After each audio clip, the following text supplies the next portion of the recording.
Saya ingin mempertanyakan, tadi Ustadz kalau saya tidak salah membicarakan doa selesai azan. Mungkin bapak-bapak juga lupa juga sih. Kalau saya sih alhamdulillah nih hafal juga. Tapi saya sangat yakin masih banyak teman-teman saya, anak-anak saya belum hafal betul dengan doa selesai azan. Yakin, saya yakin. Soalnya kenapa? Begitu azan selesai, mereka udah sholat sunat. Sedangkan membaca doa itu minimal 2 menit ataupun. Jadi panjang doanya Pak, tapi udah cepat, udah sholat. Berarti dia tidak baca dengan sempurna doa sholat azan tadi.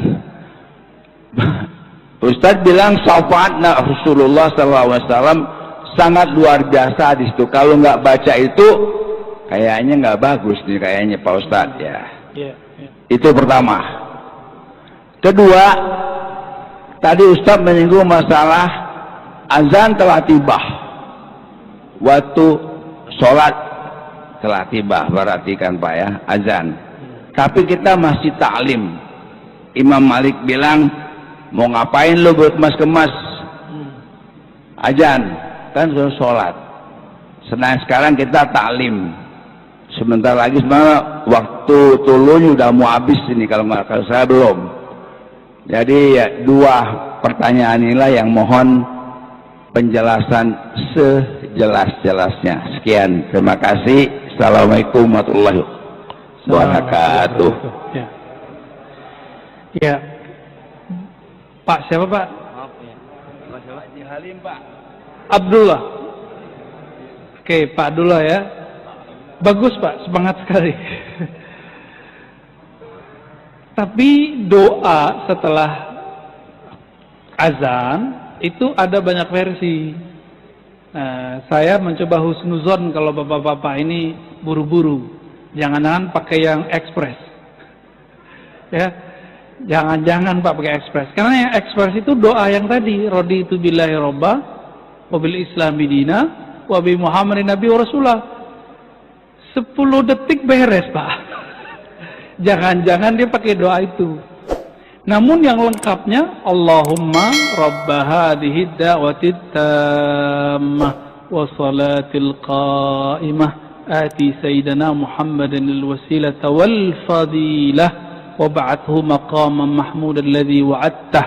Titik Pak di situ. Adapun tambahan innaka la tukhliful mi'at dari ulama, boleh dibaca boleh tidak. Yang sunnahnya ditambahin, ini baru tahu ya. Raditu billahi rabba wa bil islami dina wa bi muhammadin nabi. 6 menit Pak. Enggak sih, enggak nyampe. Jadi kalau ada yang buru-buru bacanya raditu billahi rabba, husnuzan aja Pak ya, siapa tahu. Atau jangan-jangan dia enggak hafal. Yang nggak hafal cukup ulangi bacaan muadzin. Allahu Akbar kita ulang.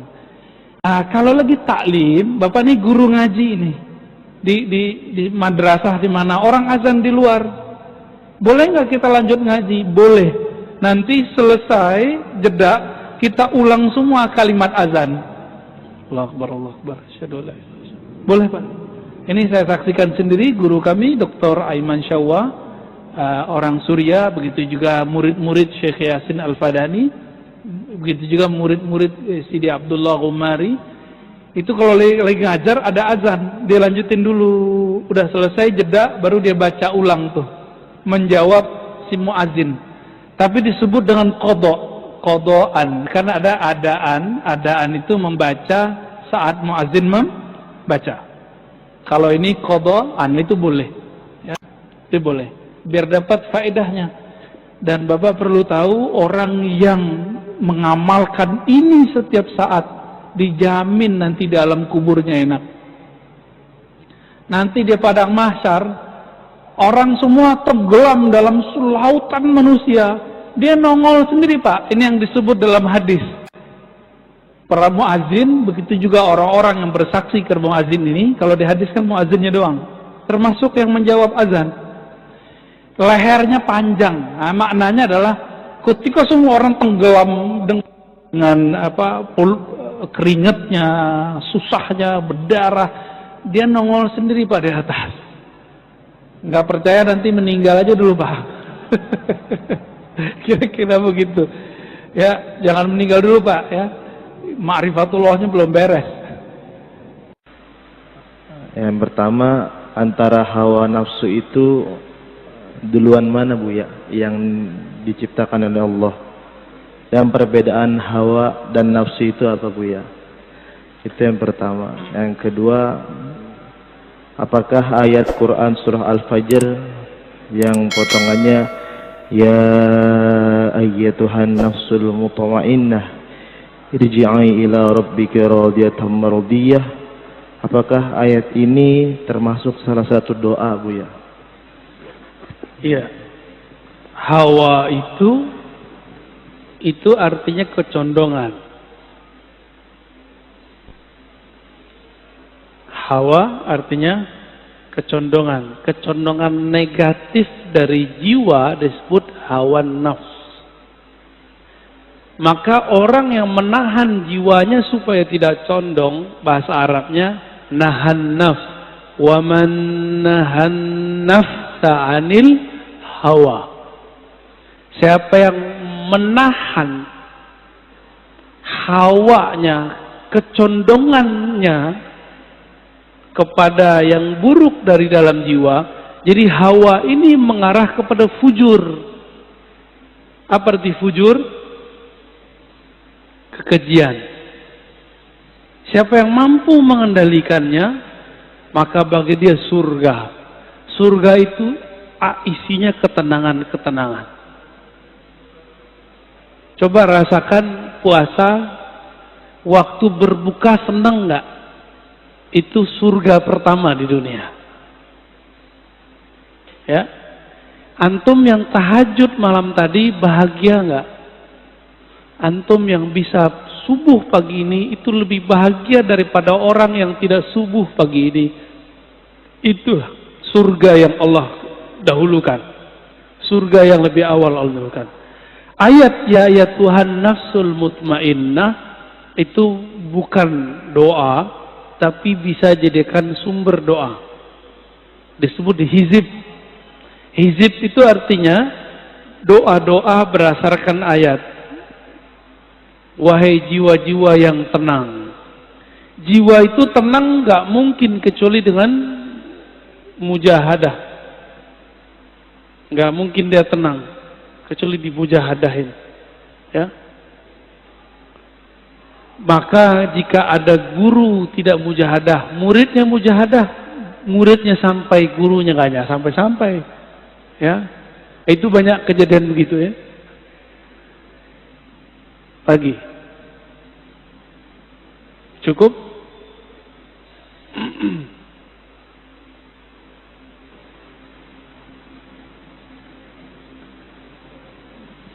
Assalamualaikum warahmatullahi wabarakatuh. Assalamualaikum. Pertanyaan saya juga hampir sama dengan tadi, masih sekitar surat Al-Fajr. Karena Ustaz menjelaskan tentang nafsu-nafsu ini.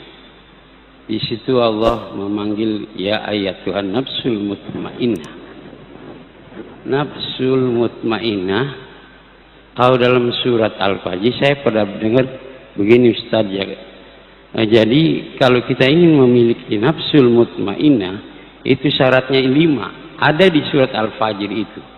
Yang pertama, irji'i ila rabbiki radiyatan mardiyah. Pertama, irji'i. Tadi sama dengan Ustaz yang jelaskan. Irji'i artinya rujuk ilallah. Kembali kepada Allah artinya kita bertaubat. Itu yang pertama. Lalu yang kedua, radiyatan mardiyah. Ridho kepada Allah, kepada hukum-hukum Allah dan apa yang didatangkan oleh Allah dan Rasulnya. Terus yang selanjutnya, fadakhuli fi ibadi. Masuklah kamu ke dalam golongan hamba-hambaku. Yang saya tadi terkesan dengan apa yang bisa disampaikan.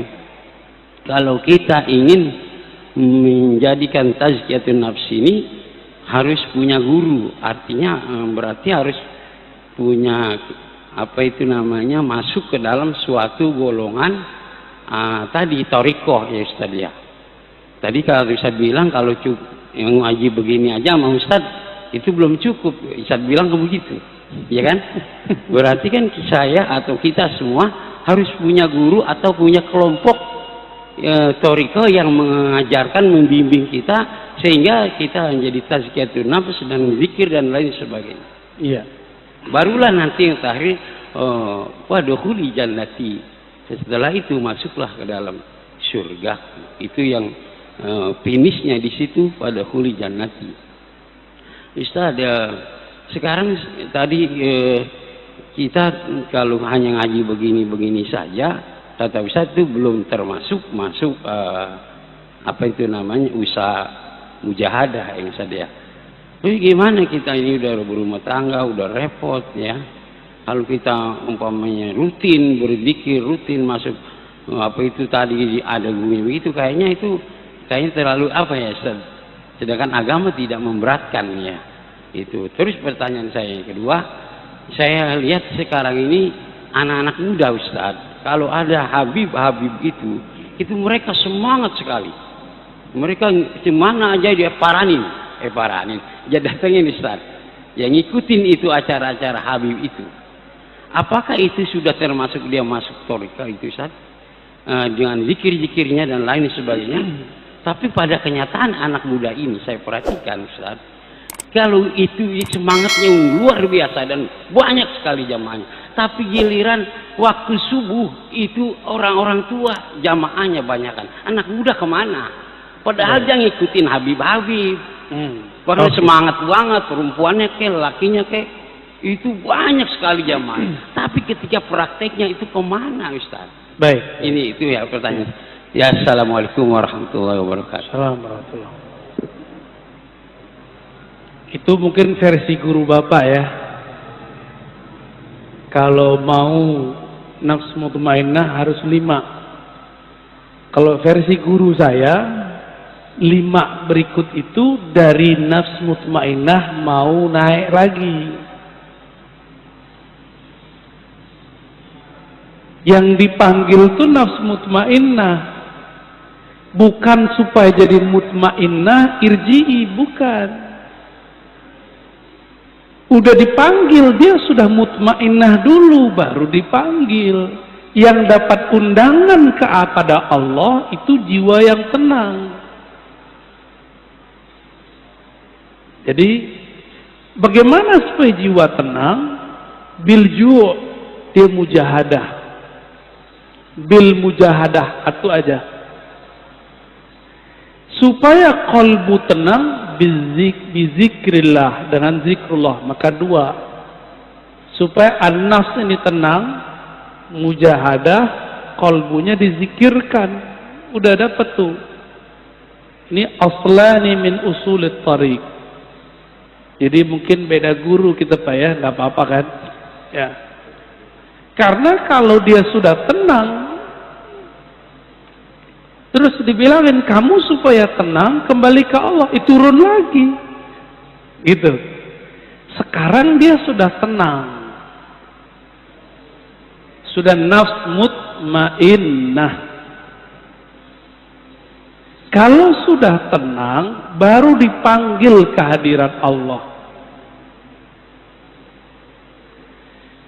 Dipanggil kehadiran Allah, disuruh gabung dengan hamba-hamba Allah. Jangan nafsi-nafsi, jangan sendiri-sendiri. Nggak ada orang usul kepada Allah sendiri. Ya, makanya setelah nafs mutmainnah adanya nafs radiyah. Habis itu ada nafs mardiyah, ada nafs kamilah. Jangan dibalik. Ya itu kurang pas menurut saya ya. Terus jangan sibuk dengan aib orang. Kalau ada anak muda senang sama habaib, alhamdulillah. Subuhnya belum bangun, yang penting dia udah ngaji duluan. Emang antum bisa jamin besok bisa subuh? Kan nggak bisa jamin.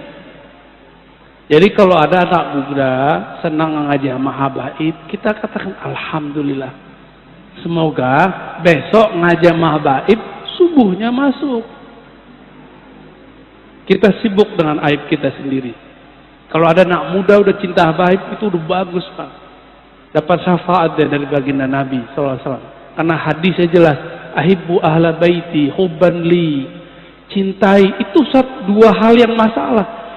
Jadi jangan karena dia nggak bangun subuh lalu kita batalkan cinta dia kepada habaib. Nggak nyambung. Itu dua fan yang berbeda, babani mukhtalifani. Dua bab yang berbeda. Cinta ke habaib syai. Dia udah bisa cinta, sholat subuhnya belum bisa on time. Kita tarbiyah mereka. Itu caranya yang benar ya. Jangan kita salah-salahin. Kasihan Pak, anak muda udah mau tobat pasti kita salahin aja ya. Ustadz harus masuk torekot. Kita ini kok udah repot. Ya salam. Hidup ini akan repot terus Pak. Kapan orang itu tidak repot?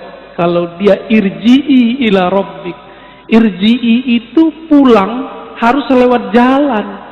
Jalan itu namanya thariqah. Mau sibuk sampai mati dengan urusan keluarga? Ya. Silakan. Mau sibuk sampai mati dengan kerjaan? Silakan. Kul tamatta'u bighaizikum. Allah katakan begitu. Suka-suka kalian. Suka-suka kalian. Allah kasih kebebasan. Bahkan Allah mengatakan, fa'budu ma syi'tum. Kalau kalian mau sembah selain aku boleh. Fa'budu artinya kalau kalian mau mengabdikan diri bukan kepadaku silakan. Enggak ada masalah sama Allah. Allah enggak butuh kita kok. Thariqah itu metode. Bapak ini dari dulu ngeluh semua. Kok nggak bisa khusyuk? Jalan khusyuk cuma berthariqah, Pak. Kalau nggak kusut terus persoalan keluarga di bawah sholat. Betapa kurang ajarnya kita kepada Allah. Urusan kerjaan kita bawa sholat. Bapak ini mau ketemu pimpinan, tapi masalah keluarga dibawa ke pimpinan. Sopan nggak? Kita bisa konsentrasi mencari fulus yang bakal kita tinggalkan, tapi tidak bisa mengkonsentrasikan diri untuk menuju Allah Subhanahu wa ta'ala. Guru saya ngajak murid-muridnya belajar thariqat. Guru saya umurnya 82 saat itu. Murid-muridnya umur 60-70.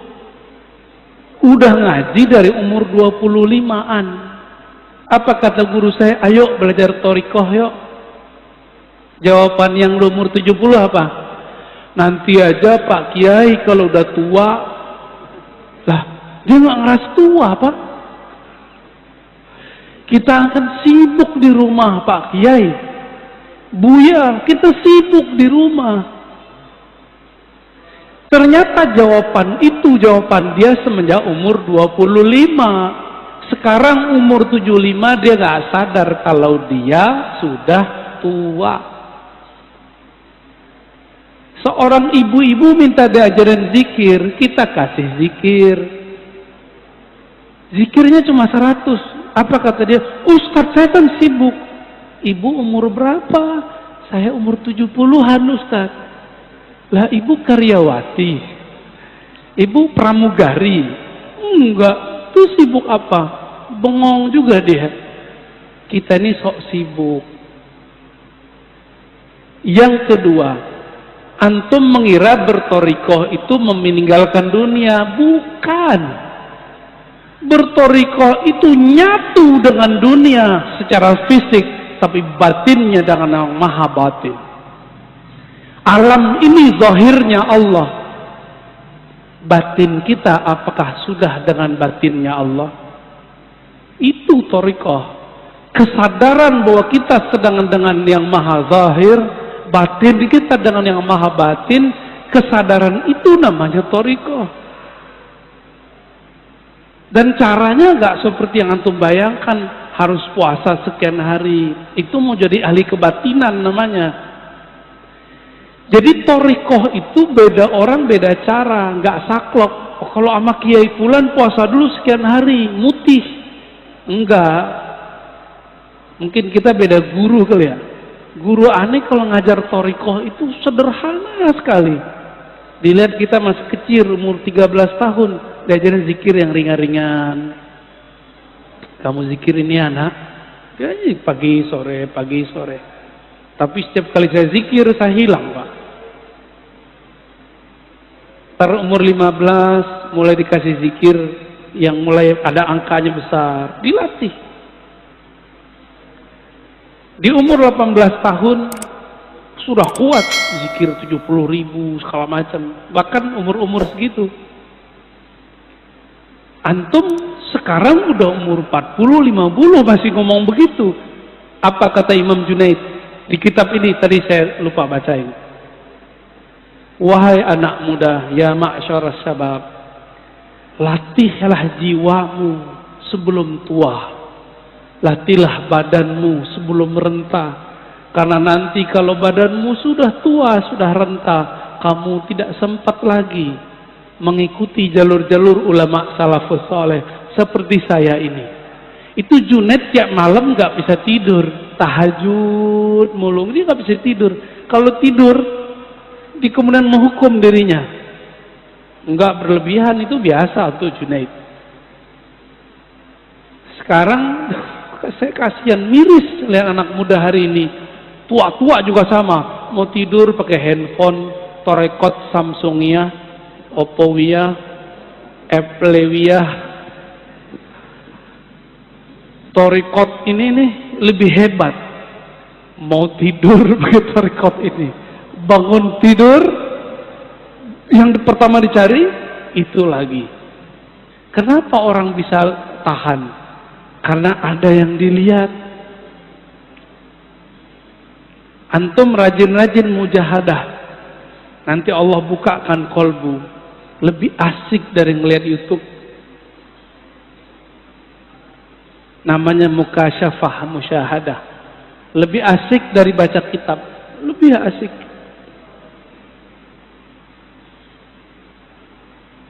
Semoga sampai. Cukup ya. Ada lagi. Orang-orang di negeri ini, di Nusantara, Indonesia, Malaysia, Singapura, Brunei, ini orang-orang yang kompak biasanya. Orang kita ini paling kompak. Bahkan haji umroh aja kompak.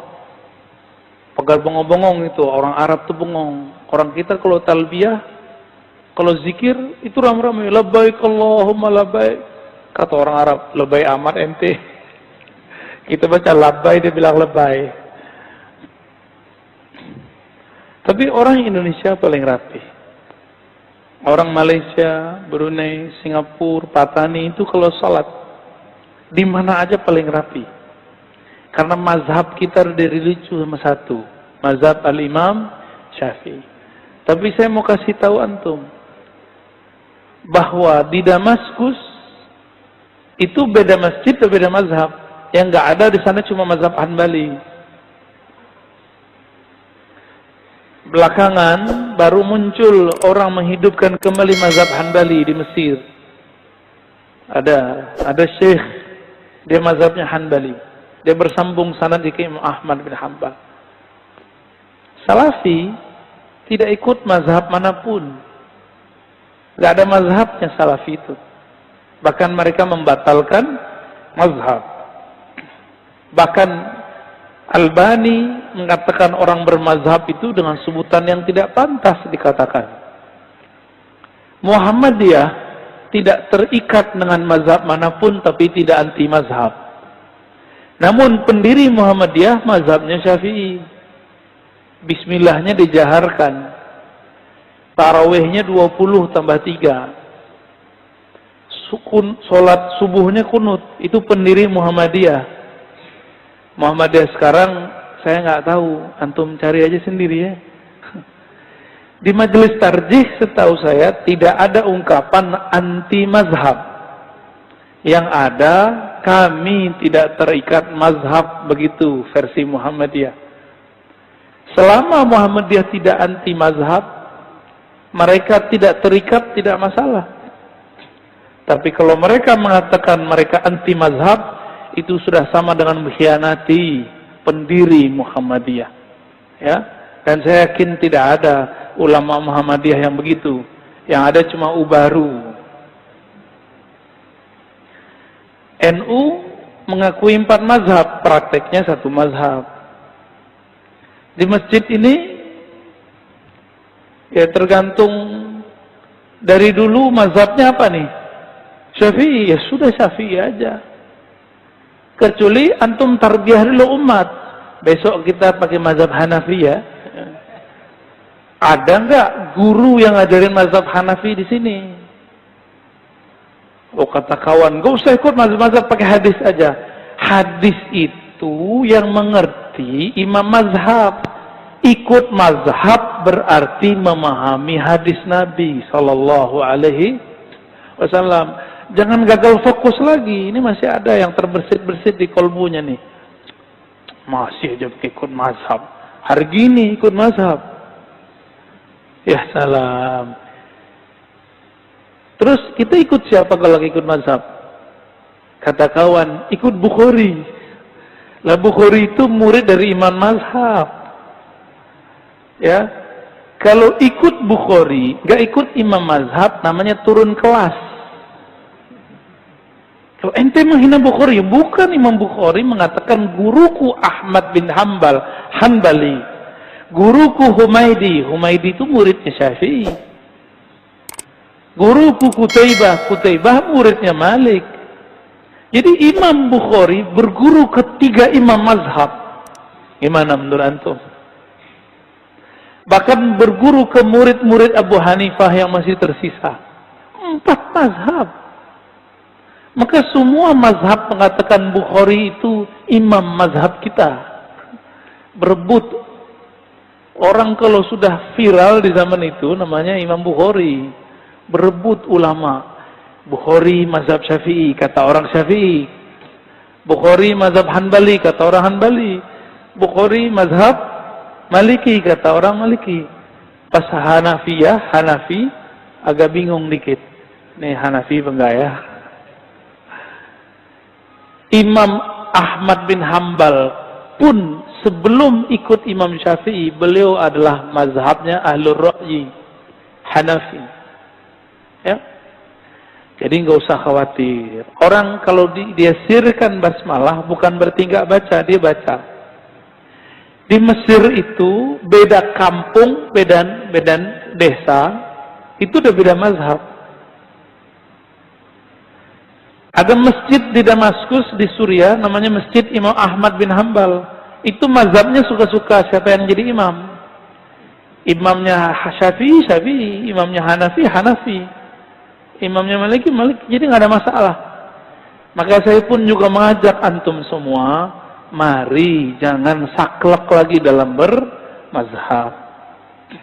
Tapi jika ingin aman, tidak ada keraguan syak, mantapkan dulu satu mazhab, baru main-main mazhab yang lain. Ini Syafi'i aja belum beres, udah sok-sokan nganapi.